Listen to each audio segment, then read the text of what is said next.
ভোর 5টা। পূর্ব আকাশে হালকা আলো, পাখিরা ডাকছে, ঠান্ডা বাতাস বইছে। নন ঘুম থেকে উঠে পড়ে। তার ঘুম কখনো দৃঢ় হয় না, খুশকের জীবন কাতর।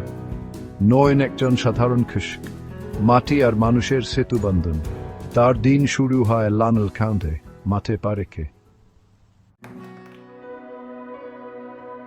নয়নের জীবন লড়াই, প্রকৃতির সাথে, প্রতিকূলতার সাথে। তার কোনো বিরাম নেই। মাটি চাষ করে, বীজ বনে, আগাছা তোলে, সব কাজ একাই করে। ক্লান্তি তাকে ছুঁতে পারে না, কারণ সে জানে তার ফসলের উপর নির্ভর করে অনেক প্রাণ। তার পরিশ্রমই আমাদের খাদ্যের যোগান। দিন যায়, মাস আসে। নয়নের ক্ষেত সোনালি ধানে ভরে ওঠে।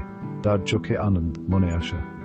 ছেলের স্কুলের বেতন দিতে পারবে, পরিবারের জন্য নতুন জামা কাপড়ও কিনতে পারবে।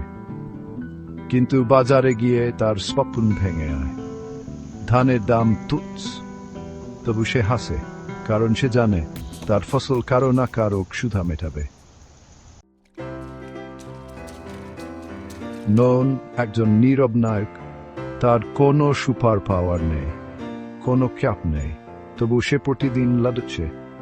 নিজের ঘামে আমাদের ভাতের থালা ভরছে।